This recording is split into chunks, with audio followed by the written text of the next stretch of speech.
الحمد لله نحمده ونصلي على رسوله الكريم أما بعد فقد قال الله تعالى في محكم التنزيل فأعوذ بالله من الشيطان الرجيم بسم الله الرحمن الرحيم ويل للمطففين الذين إذا اكتالوا على الناس يستوفون وإذا كالوهم أو وزنوهم يخسرون صدق الله العظيم. وقال نبينا عليه الصلاة والسلام أعطوا الأجير أجره قبل أن يجف عرقه أو كما قال صلى الله عليه وسلم. கண்ணியமிக்க அல்லாஹ்வின் நல்லடியார்களே, நம்முடைய வாழ்க்கை மகிழ்ச்சியாக இருக்க வேண்டும், நம்மோடு மக்கள் இணைந்து செயல்பட வேண்டும் என்று சொன்னால் அதற்கு மிகவும் அடிப்படையாக இருப்பது நாம் நல்லெண்ணம் உள்ளவராக இருக்க வேண்டும். நம்முடைய வாழ்க்கையில் நல்ல எண்ணங்கள் இல்லை என்று சொன்னால் முதல்ல நம்முடைய வாழ்க்கையில் சந்தோஷம் இருக்காது. முதல் பாதிப்பு நமக்கு தான். நல்ல எண்ணம் இல்லாட்டி முதல்ல நம்முடைய வாழ்க்கையில் சந்தோஷம் இருக்காது. ரெண்டாவது என்ன அப்படின்னு சொன்னால், நாம் சமூகத்தோடு சேர்ந்து பயணிக்கவும் முடியாது. இந்த நிலை ஏற்படுவதற்கான நிறைய காரணங்கள் இருக்கு. அதில் ஒரு காரணம் என்னவென்று சொன்னால் பேராசை. அதில் ஒரு காரணம் என்னங்க? பேராசை. பேராசை அப்படிங்கிறது எதில்? பேராசை அப்படின்னு வந்துட்டாலே பொதுவாக என்ன அப்படின்னா காசு பணம் அப்படிங்கிறது தான் ரொம்ப அடிப்படையான ஒரு விஷயம். அப்போ காசு பணத்தை நேசிக்கவே கூடாதா? காசை நேசிக்கவே கூடாதா? உலகத்தினுடைய ஆசைங்கிறது என்னுடைய உள்ளத்தில் இருக்கவே கூடாதா அப்படின்னா அதற்கு உதாரணம் என்ன அப்படின்னு சொன்னால், என் உடம்புல ஹீட் இருக்கணும். என்னுடைய உடம்புக்குள்ள ஒரு வெப்பநிலை இருக்கணும். எவ்வளோ வெப்பநிலை இருக்கணுமோ அந்த லெவலை தாண்டி கொஞ்சம் மேலே போகும் பொழுது அது என்ன அப்படின்னு சொன்னால் லைட்டான ஒரு காய்ச்சலாக மாறுது. உடம்புல வெப்பநிலை இருக்கணும், அதிகமாக போயிட்டா அதுவும் என்னது? ஆபத்து. என்ன நிலையில் இருக்கணுமோ அதை விட கம்மியாக போய் உடம்பெல்லாம் சில்லுன்னு ஆயிடுச்சு, அவருக்கு பேர் என்னங்க? மையத்து. உடம்புல இருக்கிற வெப்பநிலை போச்சு, உடம்புல சில்லுன்னு ஆயிடுச்சு. இப்போ இவர் யாருங்க? இவர் பாய் இல்லை, இவர் மையத்து. உடம்புல எவ்வளோ சூடு இருக்கணுமோ வெப்பம் இருக்கணுமோ அந்த அளவுக்கு கரெக்டாக இருக்கணும்.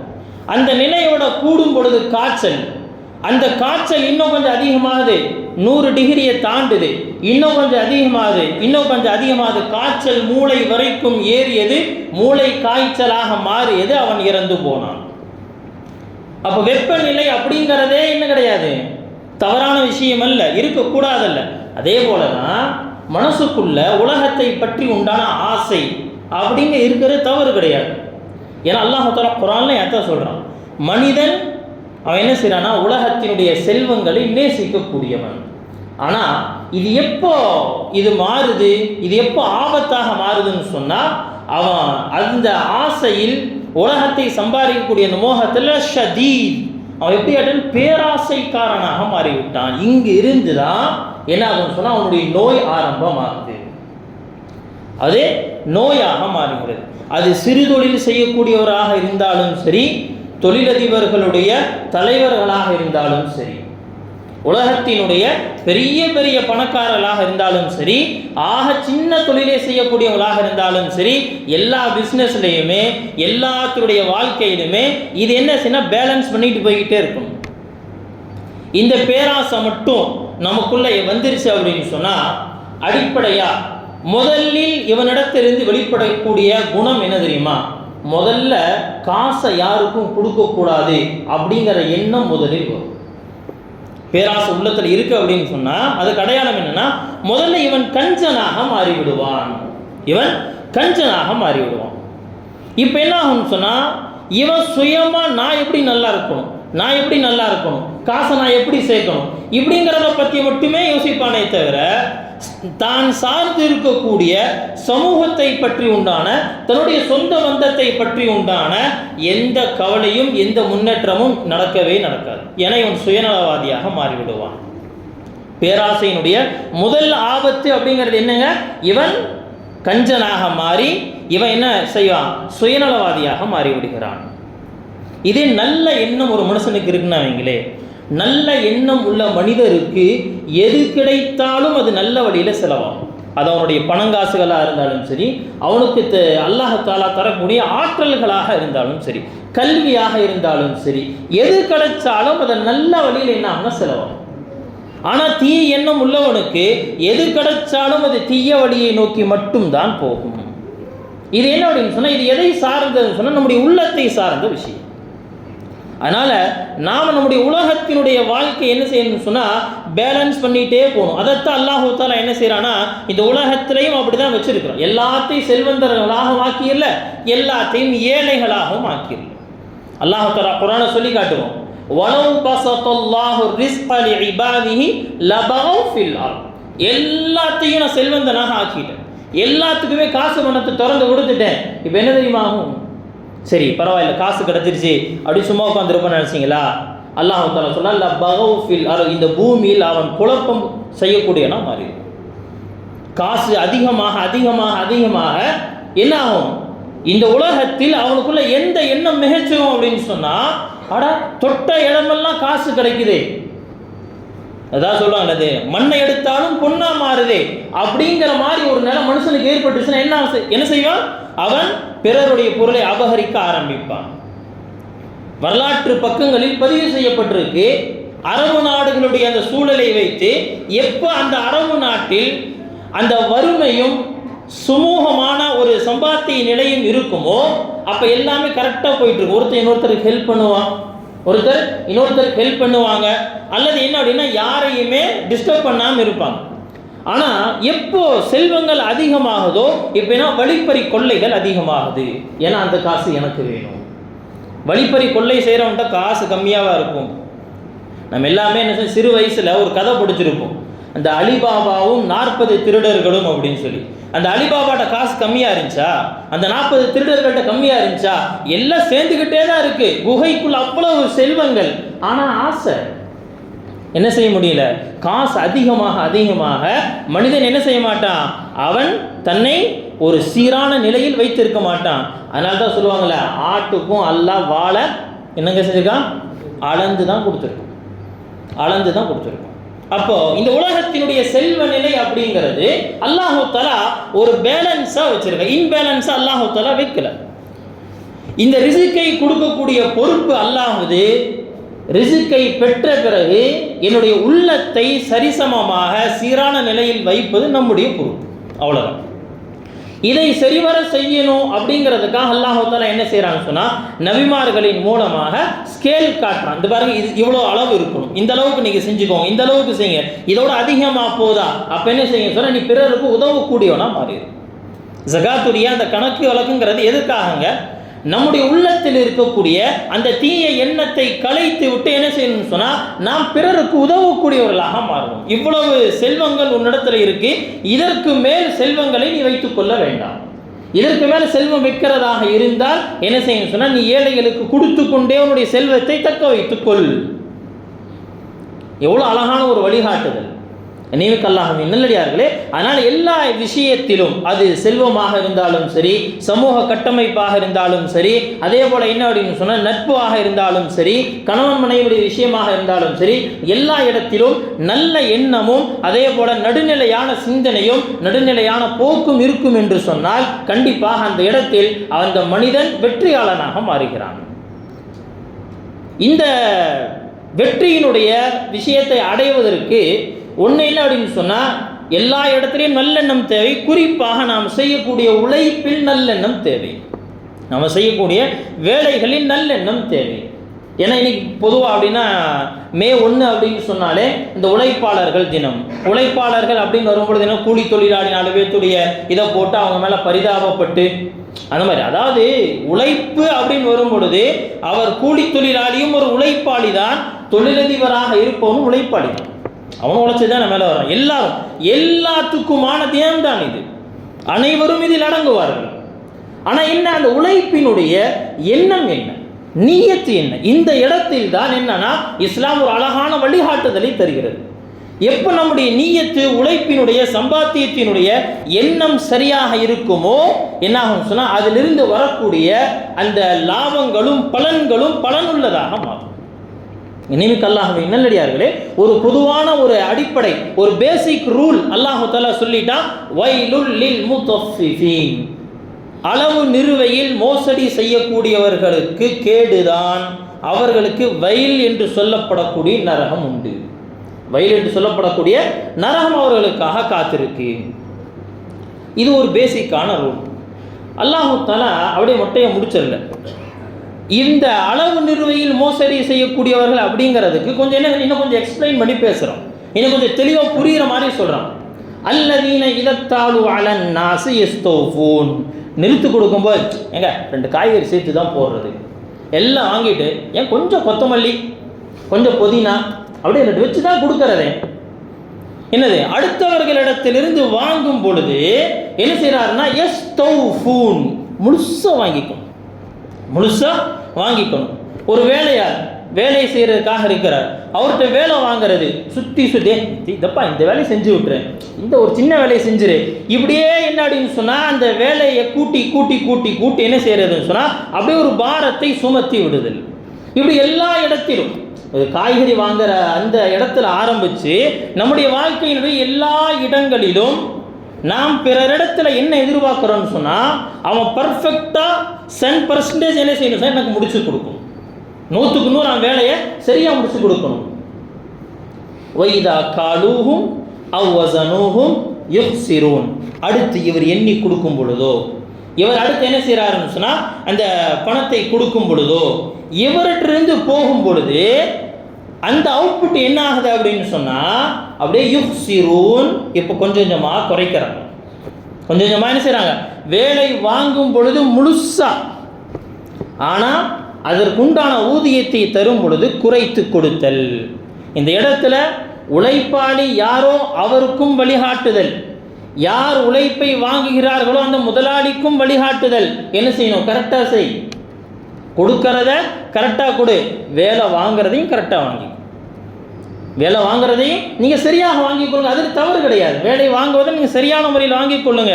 ஆனால் அதற்குண்டான ஊதியத்தை தரும் பொழுது என்ன செய்யணும்னு சொன்னால் அதற்குண்டான ஊதியத்தை நிரப்பமாக கொடுங்க. இனிமிக்கு அல்லாஹ்வே நல்லடியார்களே, இந்த இடத்துல ரொம்ப அடிப்படையான விஷயம் என்ன அப்படின்னு சொன்னால் நம்முடைய எண்ணம் கரெக்டாக இருக்குது அப்படின்னு சொன்னால் நாம் கொடுப்பதற்கு என்னைக்கும் என்ன செய்ய மாட்டோம், யோசிக்க மாட்டோம். நம்முடைய எண்ணம் ரொம்ப தூய எண்ணமாக இருக்கும் பொழுது நம்மோடு இணைப்பவர்களும் எப்படி இருக்க மாட்டாங்க அப்படின்னு சொன்னால் அந்த ரொம்ப மோசமானவர்களை ஏமாற்றணுங்கிற எண்ணத்தோடு இருப்பவர்கள் ரொம்ப குறைவாக இருப்பாங்க. இனிமிக்கு அல்லாஹ்வே நல்லடியார்களே, அந்த உழைப்பினுடைய எண்ணம் சரியாக இருக்கணும். ஒரு சமயத்தில் முஅஜமு தபரானி அப்படிங்கிற அந்த கிதாபில் ஒரு சம்பவம் பதிவு செய்யப்பட்டிருக்கு. நபி ஸல்லல்லாஹு அலைஹி வஸல்லம் தன்னுடைய தோழர்களோடு அமர்ந்திருக்கிறாங்க. அமர்ந்திருக்கும் பொழுது ஒரு நல்ல என்ன சொல்கிறது, நம்முடைய பாஷையில் சொல்கிறதா இருந்தால் ஜிம்முக்கெல்லாம் போய் என்ன செய்கிறாரு, 6 பேக் எல்லாம் வச்சு பயங்கரமான அந்த உடல் வாட்ட சாட்டமாக ஒரு ஆள் என்ன செய்கிறான்னு சொன்னால் ஒரு வாலிபர் அங்கே இங்கே நடந்து போயிட்டு இருக்கிறார். சஹாபாக்கள் தூரத்துலேருந்து பார்க்குறப்பா சொன்னாலாம், இவ்வளோ திடகாத்திரமான உடல் அமைப்பு இதெல்லாம் வச்சுட்டு ஜிஹாதுக்கு போனாலும் எவ்வளோ நல்லா இருக்கும், அந்த ஆற்றலை எங்கேயோ போய் செலவு பண்ணிகிட்டு இருக்கிறாரு. இப்படி நபி ஸல்லல்லாஹு அலைஹி வஸல்லம் என்ன செய்யறாங்க, புரிய வைக்கிறாங்க. இந்த இடத்துல அதாவது அல்லாஹுடைய பாதையில் போகிறது அல்லாஹுடைய தீனுடைய விஷயத்தை உயர்த்துவதற்காகத்தான் என்றாலும் கூட நபி அவங்க என்ன செய்யறாங்க, அதை புரிய வைக்கிறாங்க. இந்த உலகத்தில் அது மட்டுமே விஷயம் கிடையாது, இது அல்லாத எத்தனையோ துறைகள் இருக்கு. அந்த இடத்தில் உங்களுடைய எண்ணத்தை சரி செய்தால் அது அல்லாஹுடைய பாதையில் நீங்கள் போரிட்டதை போல வரும். ஆனால் அந்த நன்மை இங்கே கிடைக்காது, அந்த நன்மைக்கு கிடைக்காது. அதாவது என்ன, கவர்மெண்ட் ஜாபுங்க அப்படின்னா கவர்மெண்ட் ஜாபில் இருக்கக்கூடிய நிறைய கேட்டகரிஸ் இருக்கு. அது மாதிரி அல்லாஹுடைய பாதையில் சென்றதினுடைய நன்மை கிடைக்கும் அப்படிங்கிற நிறைய கேட்டகரிஸ் இருக்கு. நபி அவங்க ஒரு ஹதீஸில் சொன்னாங்க, அல்லாஹுடைய பாதையில் செல்லக்கூடிய நபருக்கு அல்லாஹு தஆலா தரக்கூடிய அந்தஸ்தினுடன் 100 அந்தஸ்துகள் இருக்கு. அதில் ஒரு லெவலுக்கும் இன்னொரு லெவலுக்கும் இருக்கக்கூடிய கேப் எவ்வளோ தெரியுமா, இந்த வானத்திற்கும் பூமிக்கும் மத்தியில் இருக்கக்கூடிய கேப் அவ்வளோ பெரிய இடைவெளி இருக்கு. கேட்டகரிஸ்ங்கிறது அல்லாஹ் தஆலா பிரித்து வச்சிருக்கான். ஆனாலும் கூட உங்களுடைய எண்ணம் சரியாக இருக்கும் பொழுது அல்லாஹ் தஆலா கூலி கொடுப்பதில் அவன் கஞ்சன் கிடையாது. இப்போ சஹாபாக்களுக்கு நபி அவங்க புரிய வைக்கிறாங்க, இல்லை ஒயின் ஹரஜ, அவன் வீட்டிலிருந்து கிளம்பும்போது எதுக்காக தெரியுமா கிளம்புனா, தன்னுடைய சிறு குழந்தைகளுக்கு தன்னுடைய மனைவிக்காக ஹலாலான முறையில் சம்பாதிக்கணும் அப்படிங்கிற எண்ணத்தோடு வீட்டை விட்டு கிளம்பி இருந்தால், எங்க வெறும் சம்பாதிக்கிறது மட்டும் இல்லை, சம்பாதிப்பது ஹலாலான முறையில். எப்படிங்க ஹலாலான, நானும் சம்பாதிக்கிறேன் அப்படின்னு சொல்லி ஹராமான முறையில் சம்பாதிச்சு பிரயோஜனம் இல்லை, ஹராமான முறையில் சம்பாதித்து பிரயோஜனம் இல்லை. அதனால தான் என்ன செய்யப்படுது, நாம் செய்யக்கூடிய வேலை இது அல்லாஹுக்கு பிடிச்சமானதாக இருக்கா, எனக்கு இந்த ஜாப் தாங்க கிடைச்சிச்சு வேற எதுவுமே கிடைக்கல அப்படின்னு சொல்லி நாம் என்ன செய்யக்கூடாது, வட்டி கடையில் போய் உட்காந்துருக்கக்கூடாது. எனக்கு கிடைத்து நான் செய்யக்கூடிய வேலை ஹலாலாக இருக்க வேண்டும். அது என்ன செய்யறாருன்னா, ஹலாலான முறையில் சம்பாதிக்கணும், அதன் மூலமாக என்னுடைய குழந்தைகளுக்கு என்னுடைய மனைவி மக்களுடைய அந்த தேவையை பூர்த்தி செய்யணும் அப்படிங்கிற எண்ணத்தோடு அவன் உழைப்பை செய்கிறான் என்று சொன்னால் ஃபஹுவ ஃபீ சபீலில்லாஹ். நபி அவங்க சொன்னாங்க, அவன் அல்லாஹுடைய பாதையில் இருப்பவனை போல. அதோட விட்டுல. அதற்கடுத்து நபி அவங்க சொல்றாங்க, வயின் ஹரஜ, அவன் வீட்டிலிருந்து கிளம்புறான், எதற்காக தெரியுமா, தன்னுடைய வயதான பெற்றோருக்கு பணிவிடை செய்யணும், அவர்களுடைய வாழ்க்கையின் தேவைகளை பூர்த்தி செய்யணும் அப்படிங்கிறதுக்காக இவன் சம்பாதிக்கிறான். முதல்ல என்னது, தன்னுடைய குழந்தைகளுக்காக, தன்னுடைய மனைவிக்காக. ரெண்டாவது யாருக்குங்க, அவனுடைய நியத் என்ன, என்னுடைய பெற்றோர்களுக்காக. அவர்கள் வயோதிகத்தை அடைஞ்சிட்டாங்க, நான் வாலிபத்தில் இருக்கும் பொழுது, நான் சிறுபிராயத்தில் இருக்கும் பொழுது, நான் சின்ன பையனா இருக்கும் போது எனக்கு எல்லாம் வாங்கி கொடுத்தாங்க, என்னை வளர்த்து என்னை ஆளாக்கி வச்சிருக்கிறாங்க. இந்த பெற்றோருக்கு அவர்கள் இன்றைக்கு வயது முதிர்ந்த நிலையில் இருக்கிறாங்க, வயது முதிர்ந்த நிலையில் இருக்கிறாங்க. இந்த நேரத்தில் அவர்களுடைய தேவையை நிறைவேற்ற வேண்டும் அப்படிங்கிறதுக்காக என்ன செய்கிறார்னா, இவர் சம்பாத்தியத்தை மேற்கொள்கிறார். சொன்னாங்க ஃபஹுவ ஃபீ சபீலில்லாஹ், அவன் அல்லாஹுடைய பாதையில் இருக்கிறான்.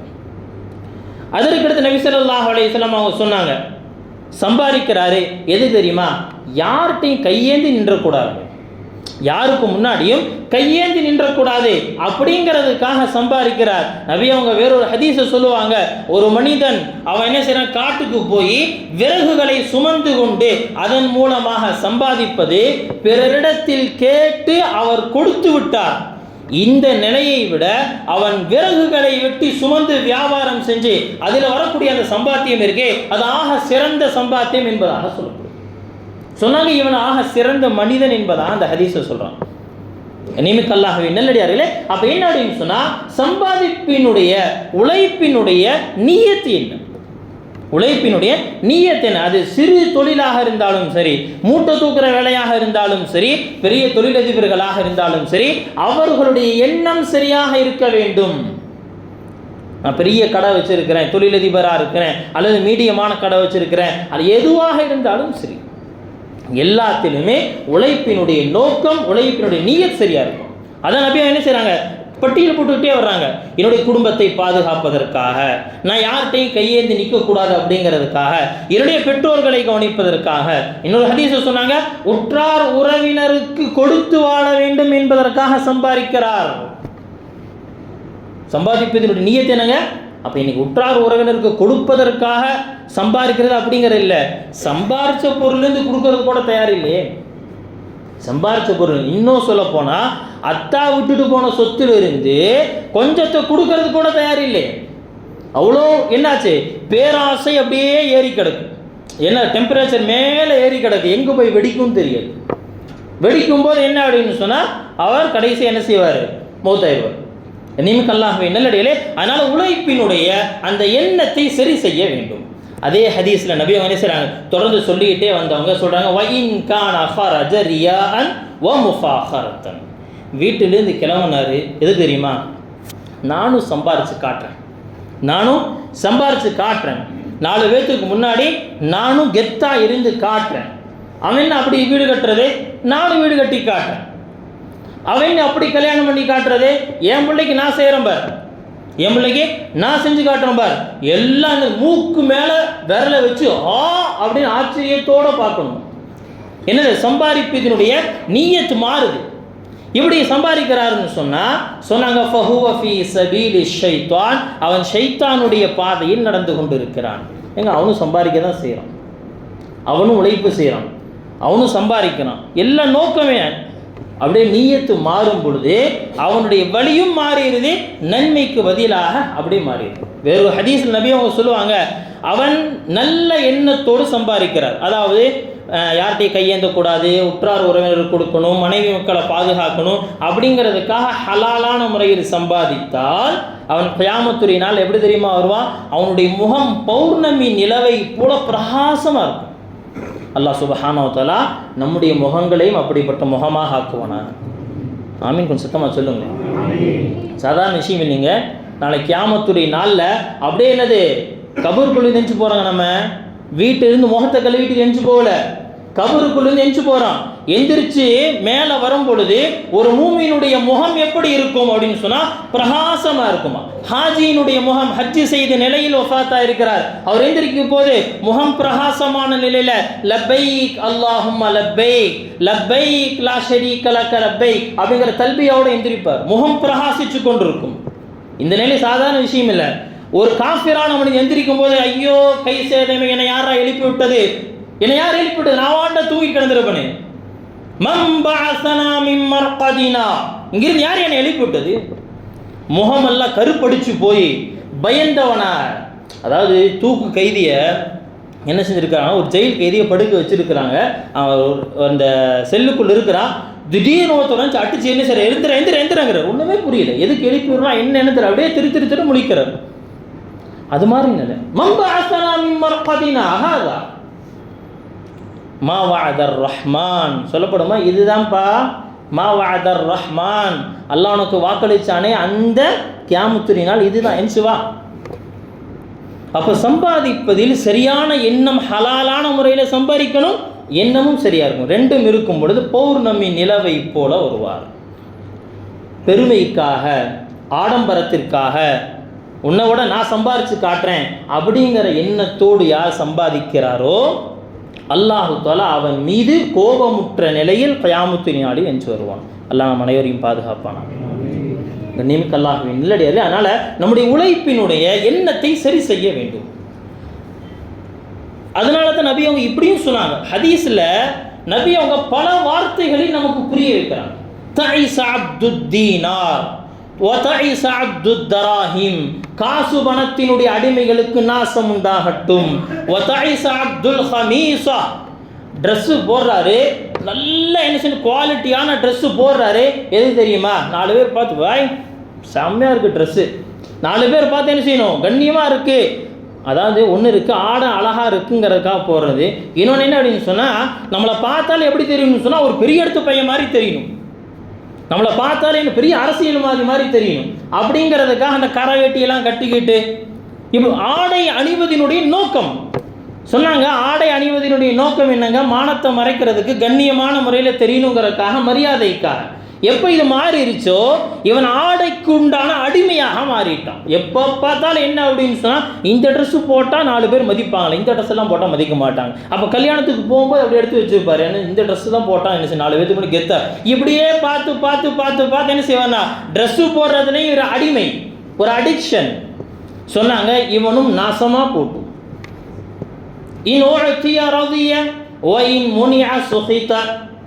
அவனுக்கு ஏதாவது கிடைச்சிருச்சு, நினச்சது கிடைச்சிருச்சா, இப்படி தானே இருக்கும். ஏதாவது கேட்டு கிடைக்காம போச்சு அப்படின்னு சொன்னால் என்ன செய்வான், மற்றவங்க மேலே கோவப்பட்டுக்கிட்டே இருப்பான், எரிஞ்சு விழுந்துக்கிட்டே இருப்பான். ஏன், அவன் நினச்சது கிடைக்கல, அவன் நினச்சது கிடைக்கல. கல்யாணத்துக்கு போனார், இவர் என்ன செய்யலன்னு சொன்னால் வாங்கன்னு கூப்பிடல, வாங்கன்னு சொந்தக்கார ஒருத்தரும் கூப்பிடல. எப்படி இருக்கும், போனதே அதுக்கு தான், 4 பேர் வாங்க உங்களை தான் எதிர்பார்த்துட்டு இருந்தோம் அப்படின்னு சொல்லணுங்கிறக்காக போனது. போன திரும்பி கூட பார்க்கல. யாரும் என்ன செய்கிறாரு, யாராவது அங்கே பேசுனா என்ன எல்லாத்தையும் எரிஞ்செறிஞ்சு விடுகிறது. நீமிக்கு அல்லாஹ்வின் நல்லடி இல்லை. அப்போ என்னடினா நல்ல எண்ணங்கள் நம்முடைய உள்ளத்தில் இருந்துச்சு அப்படின்னு சொன்னால் நாம் எங்கே இருந்தாலும் மகிழ்ச்சியாக இருப்போம், நம்மோடு யார் சேர்ந்து இருந்தாலும் மகிழ்ச்சியாக இருப்பாங்க. அதுக்கடுத்து நபி அடுத்து சொல்லிட்டு வர்றாங்க, ஒய்தா ஷீக ஃபலன் தொகைஷர், அவனுக்கு ஏதாவது முள்ளு குத்துனா கூட ஒருத்தனுமே அவனுக்கு உதவி செய்ய வரமாட்டான். இது ஒரு பத்வா. இந்த மாதிரி நல்ல எண்ணம் இல்லாதவனுக்கு உலகத்தில் எந்த நல்லதும் நடக்காது, அவனுக்கு எந்த சிரமம் வந்தாலும் யாரும் உதவக்கூட வரமாட்டார்கள். அப்படின்னா நாம் இந்த உலகத்தில் எதனுடைய அடிமைகளாக மாறணும்? காசு பணத்தினுடைய அடிமைகளாக இல்லை, நாம் அல்லாஹுடைய அடிமைகளாக மாற இந்த உலகத்திற்கு வந்திருக்கும். அதனால் என்ன அப்படின்னு சொன்னால், நம்முடைய உழைப்பில் நம்முடைய எண்ணத்தை சரி செய்ய வேண்டும். நம்முடைய உழைப்பில் நம்முடைய எண்ணங்களை சரி செய்ய வேண்டும். சஹாபாக்கள் அவங்க பெரிய உழைப்பு செய்தார்கள், உலகத்தை சம்பாதித்தார்கள். உஸ்மான் ரலியல்லாஹு அன்ஹு அப்படின்னு சொல்லும் பொழுது அவங்க என்ன சொல்கிறோம்? உஸ்மானே கனி, செல்வந்தர் உஸ்மான் அப்படின்னு சொல்லி சொல்கிறோம். இந்த இடத்துல ஒரு சின்ன திருத்தம் உலமாக்கள் சொல்கிறாங்க, உஸ்மானே கனின்னு சொல்லாதீங்க, உஸ்மானே சஹீன்னு சொல்லுங்க. கனினா பணக்கார உஸ்மான். உஸ்மான் ரலியல்லாஹு பணக்காரர் கிடையாது, எத்தனையோ பணக்காரர் இருக்கத்தான் செய்தார்கள். ஆனால் வல்லல் உஸ்மான், வல்லல் உஸ்மான், அதுக்கு என்னங்க? உஸ்மானோ சஹி. அவங்க சொன்னாங்க சஹி, இவ்வளோ வாரி வாரி வாரி வாரி உம்மத்திற்காக கொடுத்தாரு. மதீனாவுக்கு வர்றாங்க, வந்த குடிக்க நல்ல தண்ணி இல்லை, குடிக்கிறதுக்கு நல்ல தண்ணி இல்லை. யார்கிட்ட இருக்குது? ஒரு யஹூதிட்டு இருக்கு, ஒரு யூதனுடைய கையில் இருக்குது அந்த கிணறு. அங்கே தான் போகணும். அவன் போனால் என்ன செய்கிறான்? எப்படி இன்னைக்கு கேஸ் தட்டுப்பாடு வந்துருச்சு, கமர்ஷியல் கேஸு எவ்வளோங்க? 4000 தாண்டிடுச்சா? தாண்டி போயிட்டு இருக்கு. இன்னும் என்னது 25 நாளைக்கு முன்னாடி புக் பண்ணணும் இருக்குது. ஆனால் என்னென்னா சம்பாதிக்கக்கூடிய நேரம்.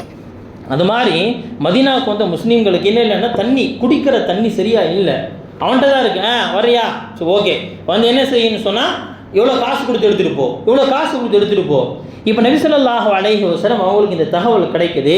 நபி அவங்க வருத்தப்படுறாங்க. என்னப்பா இது, மதீனாவினுடைய நிலைமை இப்படி இருக்கு, யார் இந்த கிணற்றை வாங்கி கொடுப்பது?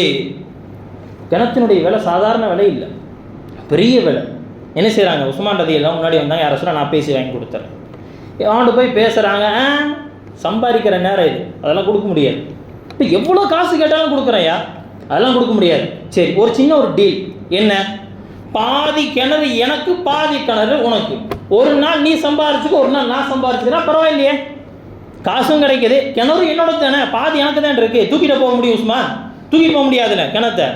அப்போ என்ன செய்கிறாங்க அப்படின்னு சொன்னால், ஓகே டீல் பேசி என்ன செஞ்சாங்க? முடிச்சுட்டு இப்போ என்ன செய்கிறாங்க? மதீனாவில் ஏலம் செஞ்சுட்டாரு, இன்றைக்கு என்னுடைய நாள். முஸ்லீம்களே, உங்கள் மதீனாவில் இருக்கக்கூடிய எல்லா மக்களும் சொல்லிட்டாரு, அந்த கிணத்துல போய் எவ்வளவு வேண்டுமானாலும் தண்ணீரை எடுத்துக்கொள்ளுங்கள். இப்போ உஸ்மான் ரலியல்லாஹு அன்ஹு அவருடைய நாட்களில் என்ன செய்கிறாங்க? வர்றாங்க, வந்து எல்லாம் அள்ளிட்டு போயிட்டாங்க. மறுநாள் என்ன சரி காலையில் வந்து உட்காந்துருக்காரு, இன்னைக்கு தண்ணி கேட்க வருவாங்கல்ல, எனக்கு என்ன செஞ்சிடணும், நேற்று விட்டதுக்கு சேர்த்து போட்டுடணும் அப்படின்னு சரி அப்படியே உட்காந்து ஒருத்தருமே வரல. என்ன செய்கிறாங்க? ஒரு நாள் 2 நாள் அப்போ என்ன புரிய வருது, நாளைக்கு வேண்டிய தண்ணியை இன்றைக்கே எடுத்துகிட்டு போயிட்டாங்களே. யாரும் என்னது மறுநாள் தேவைக்காக வரல, ஒரே ஒரு நாளுக்காக எடுத்துகிட்டு போன மக்கள் இன்னைக்கு 2 நாளுக்காக எடுத்துகிட்டு போக ஆரம்பிச்சிட்டாங்க. நேராக ஓடி வந்தார் யூதன், வந்து என்னப்பா உஸ்மான் இப்படி நீ விளையாண்டுட்டியே, என் போச்சு, என்ன பொழப்பே போச்சு. சொன்னார், மீதி கிணத்தை வித்துரு அப்படின்னு. இப்போ என்ன செய்கிறாரு? மீதி கிணத்தை எவர் என்ன ரேட்டு சொல்கிறாரோ அந்த ரேட்டுக்கு வாங்கி போயிட்டான். என்னாச்சு? அதை விட குறைவான பணத்தை கொடுத்து வாங்கிட்டு போயிட்டாங்க. இதே மாதிரி உஸ்மான் ரலியல்லாஹு அன்ஹு தபூக்குடைய போர் அந்த நேரத்தில் அறிவிப்பு செய்யப்படுது, முஸ்லீம் படைக்கு பணம் தேவைப்படுது, கொட்டுறாங்க. அப்படியே அந்த காசு பணத்தை, அந்த சில்லறைகளை, தீனார் திர்ஹத்தை போட்டு என்ன செய்கிறாங்க? நபி அவங்க அப்படியே கை விட்டு என்ன செய்கிறாங்கன்னா அள்ளி எடுக்கிறாங்க. அப்படியே அது எப்படின்னா, குழந்தைங்க மணல் மேட்டில் உட்காந்து மணலுக்குள்ளே கை விட்டு விளையாடுவாங்க. அது மாதிரி என்ன செய்யற, நபி தன்னுடைய மடியில் அது கொட்டி அப்படியே எடுத்து பார்க்குறான். சொன்னாங்களா, இதற்கு பிறகு உஸ்மான் எந்த நல்லமல் செய்யாட்டியும் பிரச்சனை இல்லை. அப்போ நபியினுடைய நாவிலிருந்து இந்த வார்த்தை வருதுன்னு சொன்னால் அப்போ எவ்வளோ கொடுத்துருப்பாங்க. நிமிக்கல்லாம் இவர்கள் எல்லாம் கொடுத்தார்கள். ஆனால் என்ன அப்படின்னு சொன்னால், உள்ளத்தில் எண்ணம் தூயதாக இருந்தது, அதனால் மக்களுக்கு பலனுள்ளதாக மாறியது. அதே போல் சஹாபாக்களில் ஒரு பெரிய செல்வந்தர் அப்துர் ரஹ்மான் இப்னு அவுஃப் ரலியல்லாஹு அன்ஹு, அவங்கள பற்றி சொல்லக்கூடிய எவ்வளோங்க, அவங்களுடைய செல்வம் கொஞ்சம் நெஞ்சம் இல்லை. தவாஃப் செஞ்சுக்கிட்டு இருக்கிறார். தவாஃப் செய்யும் பொழுது என்ன துவா செய்கிறோமோ அந்த துவா கபூலாகும்.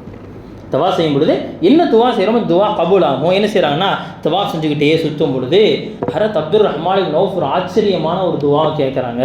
அல்லாஹும்ம கைனி ஷுஹ்ஹ நஃப்ஸி அல்லாஹும்ம கைனி ஷுஹ நஃப்ஸி, யா அல்லாஹ் என்னை கஞ்சனாக ஆக்கிறாத, என்னை கஞ்சனாக ஆக்கிறாத. யாருங்க? அப்துர் ரஹ்மான் இப்னு அவுஃப். சாதாரண செல்வந்தர் அல்ல. அவர் இறந்த பிறகு அவருடைய 4 மனைவிமார்களுக்கு சொத்தை பிரித்து கொடுக்கும் பொழுது தங்க கட்டிகளை கோடாரிகளில் வெட்டி வெட்டி கொடுத்தாங்க. யோசிச்சு பாருங்க, அவ்வளோ பெரிய செல்வம். ஆனால் என்ன துவா செய்கிறாரு? எல்லாம் என்னை கஞ்சனாக ஆக்கிறாத. ஒருத்தர் கேட்டாராம், எப்போ நீ போய் இந்த துவாக்க நீ தான் வாரி வாரி கொடுத்துக்கிட்டு இருக்கியப்பா, வாரி வாரி கொடுத்துட்டு இருக்கிறியே. அப்போ ஹரத் உஸ்மான் ரதி எல்லாம் சொன்னாங்க, அல்லாஹ் தஆலா குர்ஆனில் ஒரு ஆயத்தில் சொல்கிறான், வமன் யூக ஷுஹ நஃப்ஸிஹி ஃபஉலாயிக ஹுமுல் முஃப்லிஹூன். யாருடைய உள்ளத்தை அல்லாஹ் கஞ்சத்தனத்திலிருந்து பாதுகாத்து விட்டானோ அவர் வெற்றியாளர்னு சொல்லிட்டான். அந்த வெற்றியாளனாக நான் மௌத்து வரைக்கும் இருக்கணுங்கிறதுக்காக துவா செஞ்சுட்டு இருக்கேன்னு சொல்கிறார். நிமிக்கு அல்லாஹ்வே நல்லடியிலே. அதனால் உழைப்பை செய்பவர்களுக்கும் நல்ல எண்ணம் வேண்டும். அதே போல் யார் உழைப்பை வாங்குறாங்களோ, அதாவது முதலாளிகள் தொழிலாளிகள் உழைப்பவர் எல்லாருமே உழைப்பாளிகள் தான். அவன் தொழிலாளியாக இருந்தாலும் சரி, அவன் முதலாளியாக இருந்தாலும் சரி, அவன் முதல்ல போட்டு என்ன செய்கிறான்? அவன் வேலை செய்கிறான். இவன் உழைப்பை போட்டு வேலை செய்கிறான். அவ்வளோதான்.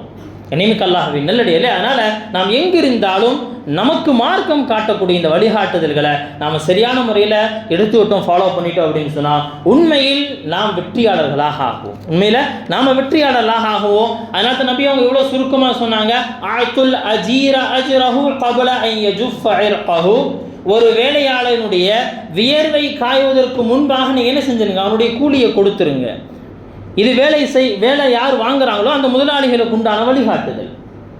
அதே போல நபி அவங்க சொன்னாங்க, அல்லாஹும்ம மன் வல்லா மின் அம்ரி உம்மதி ஷைஅன் ஃபஷக்க அலைஹிம். யா அல்லாஹ், என்னுடைய சமுதாயத்தை சார்ந்த ஒருவருக்கு ஏதேனும் ஒரு பொறுப்பு, ஏதேனும் ஒரு அந்தஸ்து தரப்பட்டு அவனுக்கு கீழுள்ளவர்களை அவன் சிரமப்படுத்தினால் ஃபஷ்குக அலைஹி, அந்த முதலாளிக்கும் அந்த மேலுள்ளவனுக்கும் சிரமத்தை கொடு. உழைப்பாளர்களை தனக்கு கீழே இருப்பவர்களை சிரமப்படுத்தணும்னு நினைக்கிறீங்களா? அல்லாஹ் நபி அவங்க துவா செய்கிறாங்க, ஃபஷ்குக அலைஹி, அல்லாஹ் அவனையும் நீ சிரமத்தில் போட்டு. இதே மாதிரி ஒருத்தருக்கு பொறுப்பு கிடச்சிச்சு, ஃபனஃபக பிஹிம், அவன் என்ன செய்கிறான்னா ரொம்ப நார்மலான முறையில், அழகான முறையில், மிருதுவான முறையில் நடந்து கொள்கிறார். ஃபர்ஃபகு பிஹி, அல்லாஹ் நீ அவரோடும் நீ அழகான முறையில் நடந்து கொள். நிமிக்கல்லாஹ் நல்லடியிலே. அப்போ என்ன, மேலுள்ளவர்களுக்கும் வழிகாட்டுதல், கீழுள்ளவர்களுக்கும் வழிகாட்டுதல். என்னங்க, நம்ம பேசும்போது ஒன்று பேசிட்டு கடைசியாக என்ன செஞ்சிடக்கூடாது? கொஞ்சம் சேர்த்து போட்டு கொடுங்களே அப்படி. ஆட்டோவில் ஏறும்போது என்ன அப்படின்னு சொன்னால் ஒன்று பேசுகிறாங்க, ஏறி முடிச்சு கொஞ்சம் தூரம் இப்போ இறக்கி விடுறப்போ அல்லது பாதியில் நிப்பாட்டி என்ன செய்யறதுன்னு சொன்னால் கொஞ்சம் ஸ்கூட்டி கொடுத்தா தான் கொண்டு போய் விடுவேன். வேலை செய்யும் போது ஒன்று பேசினாரு, வேலை முடிக்கும் போது ஒன்று பேசுகிறார். இந்த நிலை இல்லாமல் என்ன செய்யணும் சொன்னால் ஒவ்வொருத்தரும் தங்களுடைய பொறுப்புகளை நாம் சரியான முறையில் செய்து கொண்டு வந்தோம் என்று சொன்னால் உண்மையில் நாம் இந்த உலகத்தில் வெற்றியாளர்களாக ஆகுவோம். மே 1ஆவது நாளை மட்டும் அல்லது ஒரு நாளை மட்டும் உழைப்பாளர் தினமாக பார்க்க முடியாது. நம்முடைய மார்க்கத்தை பொறுத்த வரைக்கும் தினமும் அது என்ன அப்படின்னு சொன்னால் உழைப்பாளர்களுடைய தினம், தினமும் அது பெற்றோர்களுடைய தினம், தினமும் அது நட்புக்கான தினம். எப்போ அல்லாஹுடைய அந்த வல்லமை, அல்லாஹுடைய அந்த சட்டத்துக்கு உட்பட்டு இருந்தோம் என்று சொன்னால் அல்லாஹ் சுப்ஹானஹு வ தஆலா அப்படிப்பட்ட நர்பாக்கியத்தை, திறந்த உள்ளத்தை நம் அனைவருக்கும் தந்தருவானாக. வமா தௌஃபீகி இல்லா பில்லாஹ் வ ஆகிரு தஅவானா அல்ஹம்துலில்லாஹி ரப்பில் ஆலமீன். சுன்னத்துல்லாஹி சுன்னத்துல்